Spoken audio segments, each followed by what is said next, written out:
Okay, let's unpack this. When you think of luxury spices, what immediately comes to mind, often called things like red gold or the golden crop. That vibrant color, the incredible value, Exactly. It's got this legendary status, centuries old. and that spice is, of course, saffron. Its history goes way back, millennia actually. Deeply woven into ancient cultures, prized for, well, everything, cooking, medicine, even dyes. Right. And today we're doing a deep dive into the fascinating world of cultivating this precious spice. But we're looking at a really interesting sort of newer angle, growing it indoors. Yeah, our mission here is to really get under the skin of what makes saffron so unique. We'll explore the big challenges facing traditional cultivation right now, especially in places like Kashmir. And then look at how indoor farming is popping up as a potential answer. We'll break down the how and why based on these sources you shared with us. That's the plan. Everything we talk about comes straight from those specific articles and research papers, all focused on this indoor saffron idea. Perfect. So let's start with the basics. What is saffron, technically speaking? Okay, so botanically, it's Crocus sativus L. It's a perennial plant, a geophyte, actually. A geophyte, It meaning. means it grows from underground parts, in this case, things called corms. They're a bit like bulbs. Mhm. And the really valuable bit, the spice itself, comes from the dried stigmas of the flower. Those little red threads inside. Exactly those, just the stigmas. And its value, well, it's right there in the names people give it. We said red gold. One source called it the golden zest in Indian farming. And saffron itself apparently comes from the Arabic zafran, meaning yellow. Interesting. And across India, you hear names like kumkumin, kizar, kum.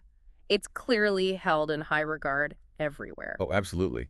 Historically, you found saffron cultivation across this huge area, from the Western Mediterranean, places like Spain, all the way east to India, specifically Kashmir. And looking at global production now, there's one country that really dominates. That's Iran. Yeah. Yeah, they produce something like over 90% of the world's saffron. 90%. Huge share. Other key players are Kashmir in India, Spain, Morocco, Greece, Italy. Hmm. But Iran's scale is just different. So what are the global numbers, roughly? The sources estimate around 418 tons a year globally. Mm-hmm. That's grown on, let's see, about 121,000 hectares. Okay. And Iran specifically, their scale must be immense. It is. They've got a long history, over 750 years in regions like Khorasan, according to one source. Right. They produce maybe 200 tons annually from over 60,000 hectares. And the yield. How much saffron per hectare? It varies. Their maximum can hit 7.5 kilos per hectare, which is pretty good. But the average is closer to 3.96 kilograms per hectare. Right. 3.96 kilogram average. How does that compare? You mentioned Spain earlier. Yeah, it's interesting. Spain apparently manages a much higher average yield. One source put it around 15 kilograms per hectare. 15. That's a huge difference from Iran's average. What about Kashmir? Known for quality, but the yield. Kashmir, well, despite its fame, cultivates around 3,700 hectares. Production is about 16 metric tons. So the productivity, the yield per hectare, is typically between 3.0 and 4.0 kilos per hectare. That's based on the CSIRI source you shared. So Kashmir's yield is actually quite low compared to Spain, even a bit below Iran's average.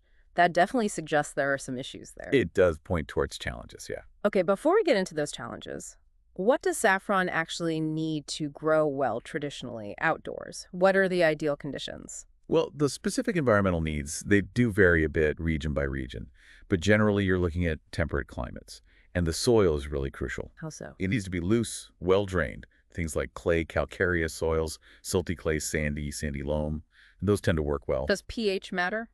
Like acidity? Yes, Okay. definitely. Soil pH seems linked to yield. Some research suggests higher pH, more alkaline soil, can lead to higher production.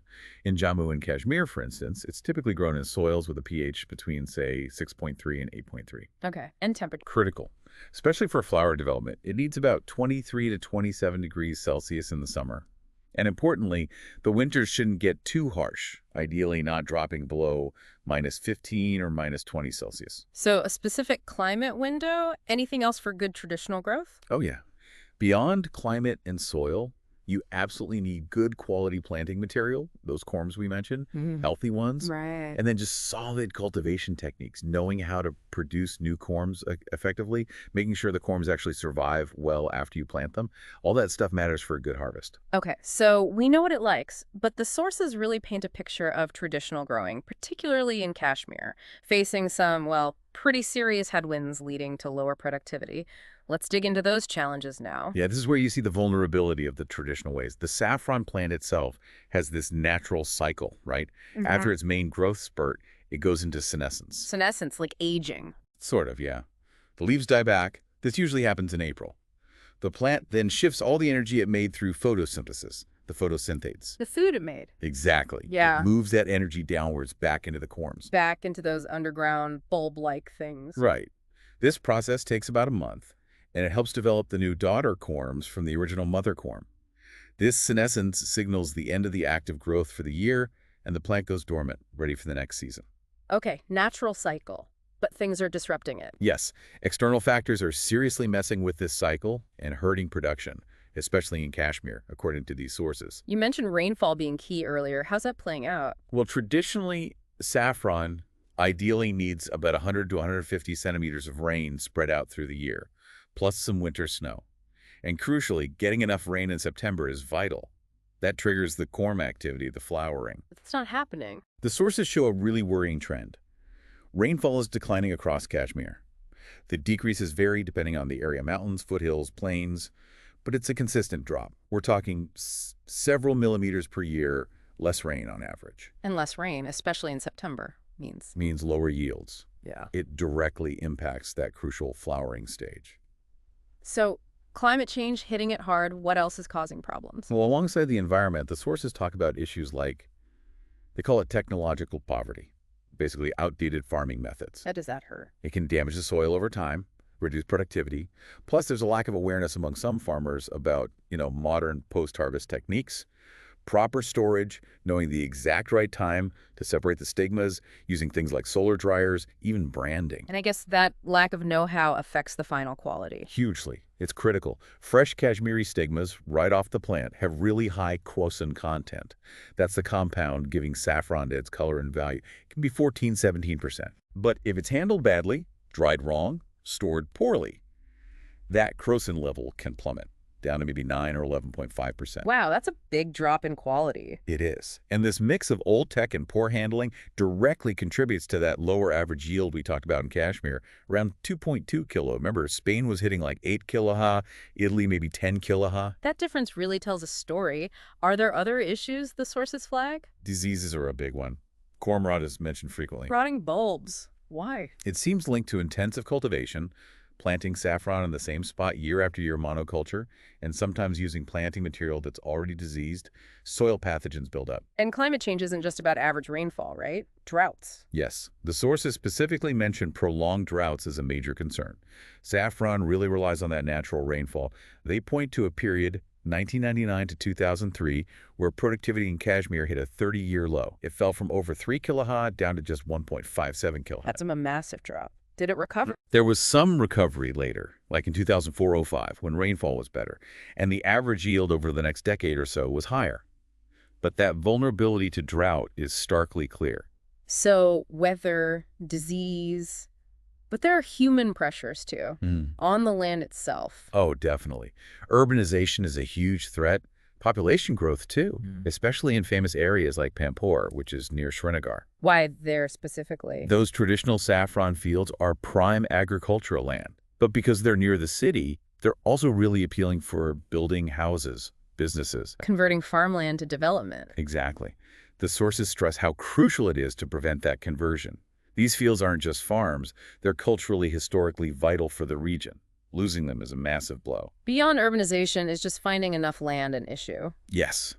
Farmers often have small plots, making large-scale farming tricky. Plus, a lot of land use for saffron has been switched over to other things like growing fruit, and then some people are just leaving saffron farming altogether for other jobs. So they leave the land fallow or it gets used for something else. Right. All these things chip away at the land available for saffron and make the whole practice less sustainable. Okay, so when you add it all up, the rain issues, the old tech, diseases, drought risk, land being lost to cities or other crops, people leaving, it sounds like a perfect storm. It really does. The consequence is this continuous decline in production in these historically crucial areas like Kashmir. And that hits livelihoods hard. Directly. And it puts the whole reputation of places famous for saffron at risk.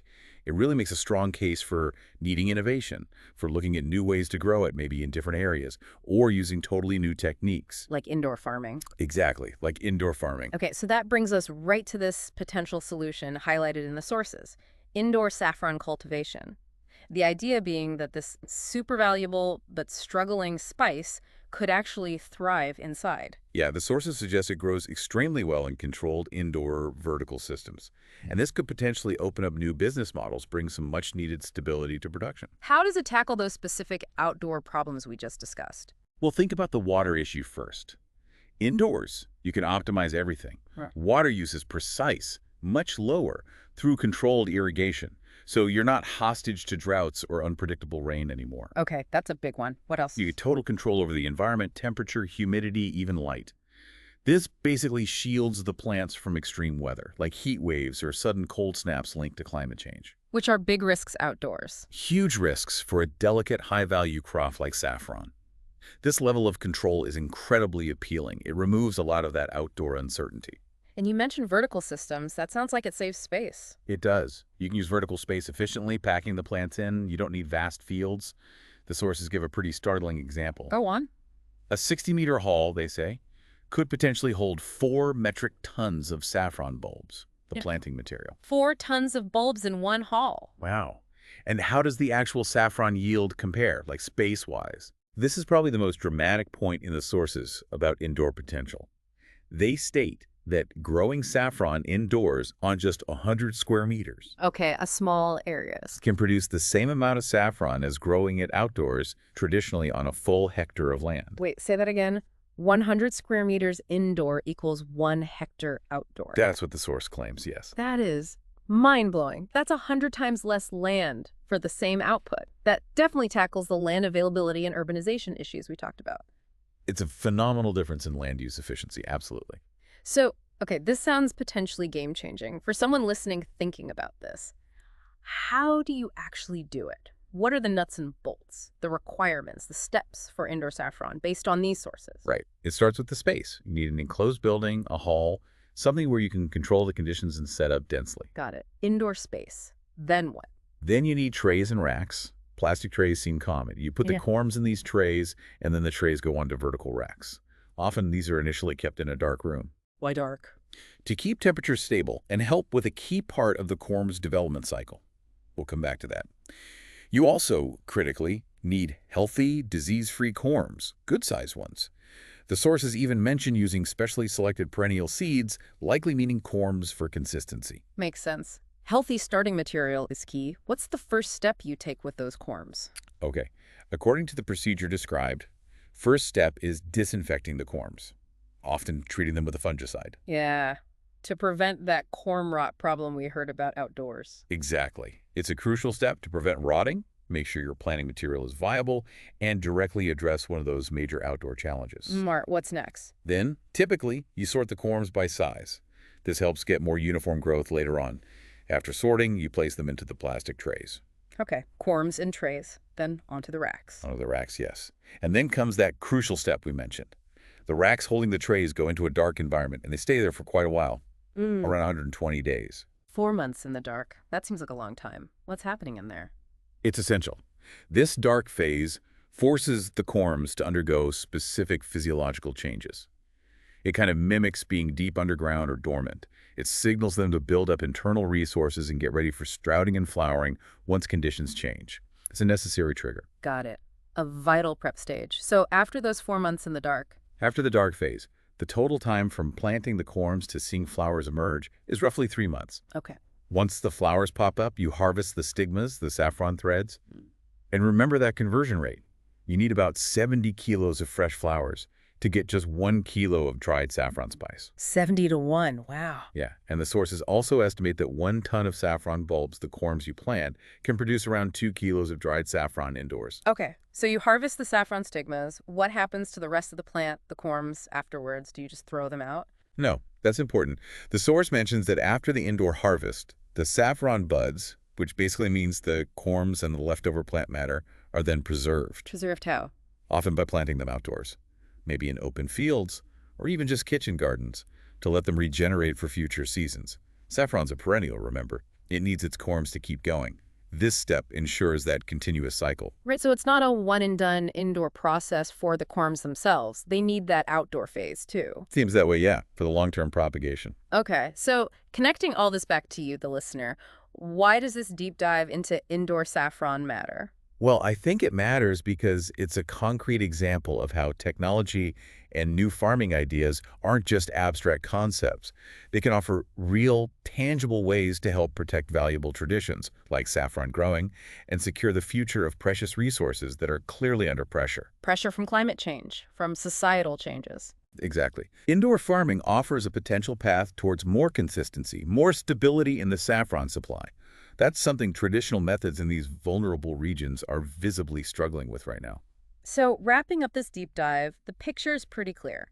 Traditional saffron, especially in places like Kashmir, is facing some really tough challenges. Climate, disease, land pressure. Very real challenges, yes. Yeah. But indoor farming emerges as a, frankly, really promising alternative path. Offering huge advantages in controlling the conditions, getting incredible yield density, and being resilient to those external shocks. Definitely. The potential advantages are significant. But, and this is important, the sources also caution that it's not necessarily a magic bullet just yet. While the potential is massive, actually scaling up indoor saffron, well, its feasibility needs careful thought. Right. You have to weigh the costs. Yeah. Setting up these controlled environments isn't cheap. There are ongoing costs for infrastructure, climate control, possibly lighting. And crucially, can the saffron grown indoors consistently match the quality? That incredibly high standard people expect from this ancient, prized spice. That's a key question. So it leaves us with a fascinating thought, doesn't it? You've got this exciting potential of controlled, high-yield indoor tech on one hand. On the other, the practical hurdles of cost, infrastructure, and maintaining that almost mythical quality. What does that balancing act really mean for the future of red gold? It's something to ponder as these indoor farming technologies continue to evolve.